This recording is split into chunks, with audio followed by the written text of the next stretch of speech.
मैं कौन हूँ? क्या आपने सोचा है ये शरीर, ये नाम, क्या यही मैं हूँ?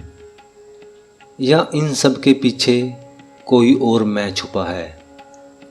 श्री कृष्ण कहते हैं, जो असली तुम हो वो ना दिखाई देता है, ना ही उसे मिटाया जा सकता है।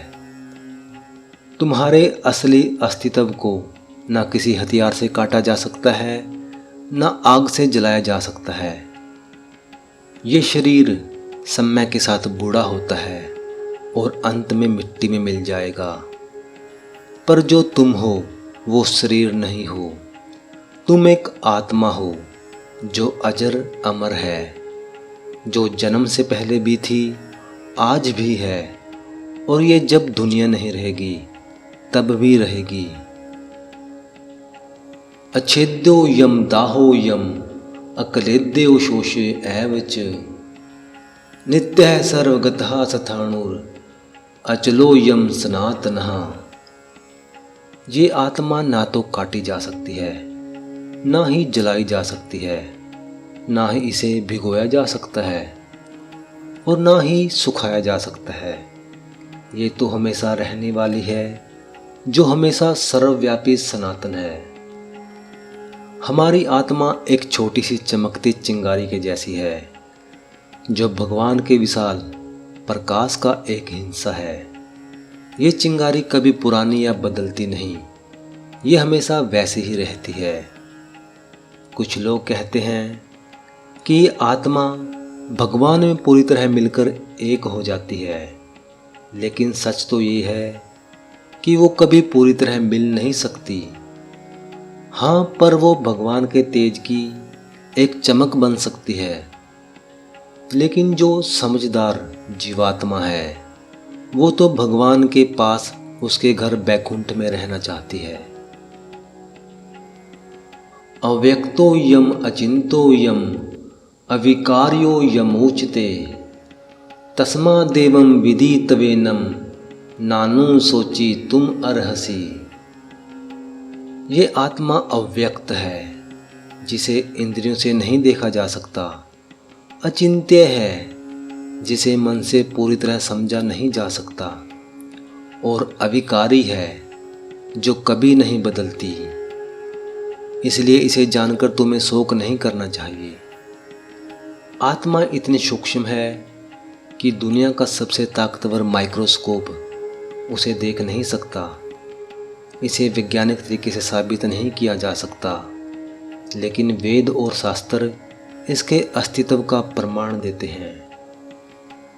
भगवान की आत्मा जो परमात्मा है वो अनंत और असीम है, जबकि हमारी आत्मा बहुत छोटी और अति सूक्ष्म है।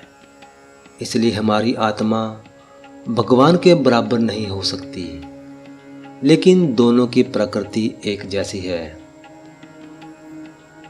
अथ चैनम नित्य जातम नित्ययम व मन्यसे मृतम तथापि तबबम महाबाहो नैनम सोची तुम अर्हसी। यदि तुम मानते हो कि आत्मा हमेशा जन्म लेती है और सदा ही मरती है, तब भी हे महाबाहु अर्जुन, तुम्हें शोक नहीं करना चाहिए।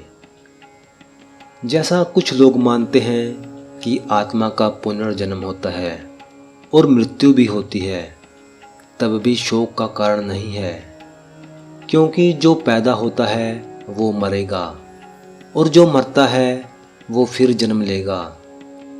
ये तो सृष्टि का नियम है, जिसके लिए दुखी होना व्यर्थ है।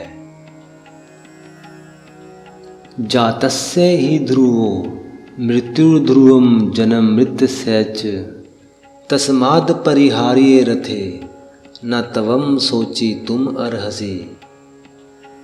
जो जन्म लेता है उसकी मृत्यु निश्चित है, और जो मरता है उसका जन्म भी निश्चित है। इसलिए जिस बात को बदला नहीं जा सकता उसके लिए शोक नहीं करना चाहिए। यहाँ जीवन के चक्कर का अटल नियम बताया गया है। जन्म और मृत्यु का चक्कर तब तक चलता रहता है जब तक मनुष्य मुक्ति प्राप्त नहीं कर लेता। मनुष्य को अपने कर्मों के अनुसार जन्म ग्रहण करना होता है और एक कर्म अवधि समाप्त होने पर उसे मरना होता है, जिससे वो दूसरा जन्म ले सके। इस प्रकार मुक्ति प्राप्त किए बिना ही जन्म मृत्यु का यह चक्कर ऐसे ही चलता रहता है। मृत्यु और जन्म दोनों ही निश्चित हैं, कोई भी उन्हें रोक नहीं सकता। इसलिए इन घटनाओं पर दुखी होना बुद्धिमानी नहीं है। अव्यक्तादीनि भूतानि व्यक्तम ध्यानि भारत, अव्यक्त निधि नान्येव तत् का परिदेवना। हे भारत, सभी जीव शुरुआत में अदृश्य होते हैं, बीच में प्रकट होते हैं और अंत में फिर से अदृश्य हो जाते हैं। फिर इस पर शोक क्यों करना। जन्म से पहले जीव अदृश्य होता है। जीवन काल में वो शरीर के रूप में दिखाई देता है और मृत्यु के बाद फिर से अदृश्य हो जाता है। आत्मा हमेशा रहती है, लेकिन शरीर अस्थायी है और असली नहीं है। ये बस एक सपने जैसा है। जैसे सपने में हम उड़ सकते हैं, लेकिन जागने पर पता चलता है कि ये सब सच नहीं था। इसी तरह शरीर खत्म हो जाता है, पर आत्मा नहीं। इसलिए शरीर के नाश होने पर दुखी होने की जरूरत नहीं है। दोस्तों, आज के श्लोकों से हमने जाना कि आत्मा न तो कभी मरती है न नष्ट होती है, बल्कि जन्म मरण के चक्कर से होकर अनंत काल तक यात्रा करती रहती है। जो इस सत्य को समझ लेता है, वो किसी के जाने या आने पर शोक या अत्यधिक खुश नहीं होता। आगे के श्लोकों में श्री कृष्ण हमें बताएंगे कि इस अविनाशी आत्मा के ज्ञान के साथ अपने धर्म और कर्म का पालन कैसे करना चाहिए, और जो उसे समझ लेगा वो अपने कर्म बंधन से मुक्त हो जाएगा। दोस्तों, अगर आप भगवत गीता को गहराई से जानना चाहते हैं और अपने जीवन को बदलकर शांत मन से जीना चाहते हैं, तो आप इस चैनल को सब्सक्राइब जरूर कर लें।